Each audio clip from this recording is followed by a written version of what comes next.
Welcome to ABC campus. आज हम past exam में स्प्रिंग 2021 के अटैम्प्ट से बिजनेस लॉ के पेपर में क्वेश्चन 5B डिस्कस कर रहे हैं, जो कि personal profit earn by a partner scenario है। इसमें कंपटीशन के बिजनेस की डिस्कशन भी है। तो सिनेरियो पढ़ते हैं। Tahira, Farhana and Sadia, three persons are partners in a bridal boutique situated in the local market. तो बिजनेस कर रहे हैं जी मिलकर और तीन पार्टनर्स हैं। Sadia also owns a jewellery shop in the same market. The shop is managed by her brother वसी।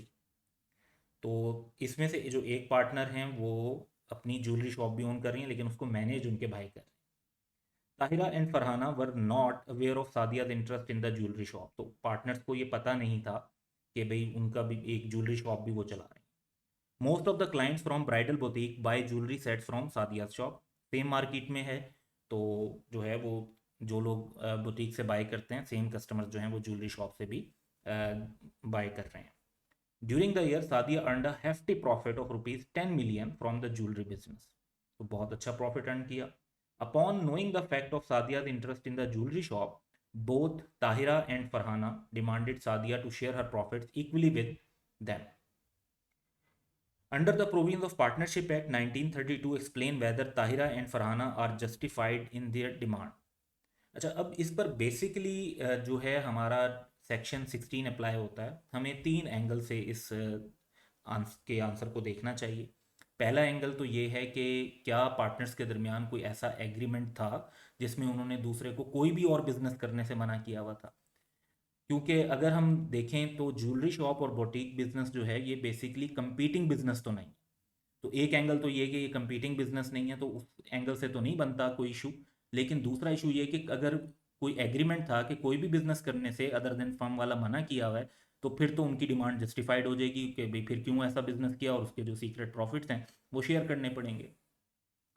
फिर एक कॉन्सेप्ट ये आएगा कि जो ज्वेलरी शॉप का ये प्रॉफिट अर्न किया गया है, क्या इसके अंदर बुटीक बिजनेस के रिसोर्सेज को मिसयूज किया गया है?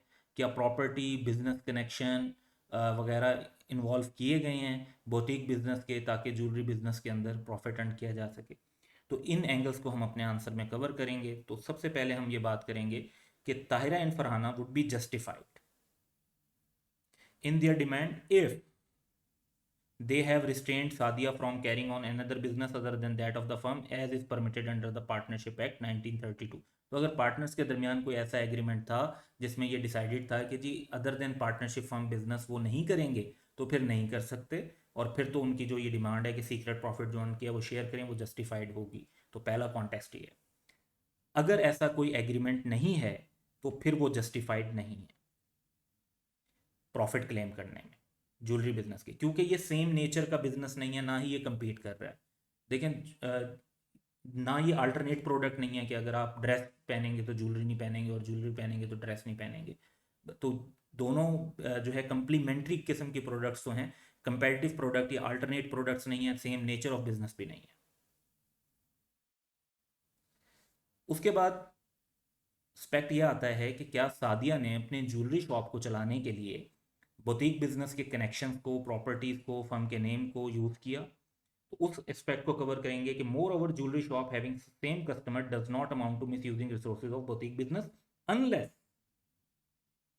unless it is established that Sadia had used property or business connection of boutique or the firm name to earn personal profit। यानी अगर वो बुटीक के कस्टमर को रेफर किया था ज्वेलरी शॉप पे, तो फिर वो in that case she would be liable to pay such profit to Tahir and Farhana. तो अपेरेंटली अगर हम देखें तो शायद एग्रीमेंट पार्टनर्स के दरमियान नहीं होगा ऐसा कि कोई और बिजनेस कर सकते हैं या नहीं। और इन दैट सिचुएशन सारा जो डिसीजन है वो इस फैक्टर पर आ जाएगा कि क्या सादिया ने इस फर्म के प्रॉफिट अर्न करने के लिए, ज्वेलरी बिजनेस के प्रॉफिट अर्न करने के लिए, क्या बुटीक बिजनेस के कस्टमर्स को जो है वो रेफ़र किया था स्पेसिफिकली अपने इन बिजनेस फर्म के कनेक्शंस को यूज़ किया था, या कोई प्रॉपर्टी को यूज़ किया था वो प्रॉफिट अर्न करने के लिए। अगर ऐसा था तो then she would be liable to pay such profits to Tahira and Farhana, तो उनको शेयर करना पड़ेगा। अदरवाइज जो है वो उनका क्लेम जो है वो जस्टिफाइड नहीं होगा। तो इसकी फर्दर डिटेल्स को देखते हैं। सेक्शन 16 जैसे हमने डिस्कस किया पार्टनरशिप एक्ट का, ये अप्लाई हो रहा है। चैप्टर 9 में पेज 269 पर इसकी जो डिटेल्स हैं वो गिवन हैं स्टडी टेक्स्ट में।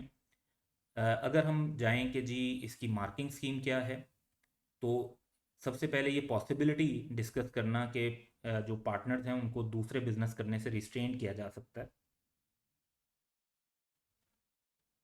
तो 1 मार्क इसका है। Discussing situation of miss using of firms resources, ठीक है, तो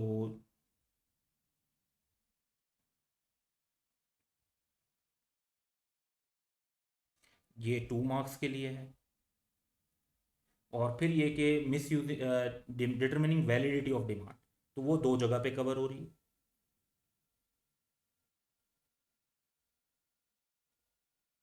बल्कि 3 जगह पे। तो ये फिर 1 नंबर जो है वो इस ओवरऑल जो आपने कंक्लूजन्स डिफरेंट पर्सपेक्टिव में डिटरमिन किए होंगे उसके ऊपर होगा। तो इस तरह से ये 4 मार्क्स हैं। और ओवरऑल अगर आप देखें मतलब मैं इससे डिफरेंट मार्किंग स्कीम पर बात करूं तो 1 मार्क, 1 एंड 2, तो थर्ड जो पैराग्राफ है वो 2 मार्क्स के वर्थ होगा और बाकी 1 1 मार्क ईच। अब हम बात करते हैं एग्जामिनर कमेंट्स की। सो एग्जामिनर कमेंट्स में ये हाईलाइट हुआ कि only few examinees mentioned that Tahira and Farhana would be justified in their demand if there was an agreement between partners restraining Sadia from carrying on any business other. तो ये जो पहला point है ये बहुत सारे लोगों ने मिस कर दिया और 1 नंबर तो यहाँ पे चला गया। Examinees incorrectly concluded that business in given scenario were competing, तो ये फिर दूसरा भी पॉइंट गलत हो गया। Examinees did not cover some of the key aspect in their evaluation के possibility of misusing. So जो पहला वाला पॉइंट है वो तो बहुत कम लोगों ने ठीक किया, बाकी जो 2 पॉइंट्स हैं उसमें कुछ एग्जामिनीज ने इनकरेक्ट जो है वो चीज़ों को किया। तो आप जब ये तीनों चीज़ें करेक्ट करेंगे तो 4 आउट ऑफ 4 मार्क्स ले सकते हैं। किसी एक एंगल पे गलती कर रहे होंगे तो वहाँ पे आपके मार्क्स डिडक्ट हो रहे होंगे। So that's all for today, have a good day.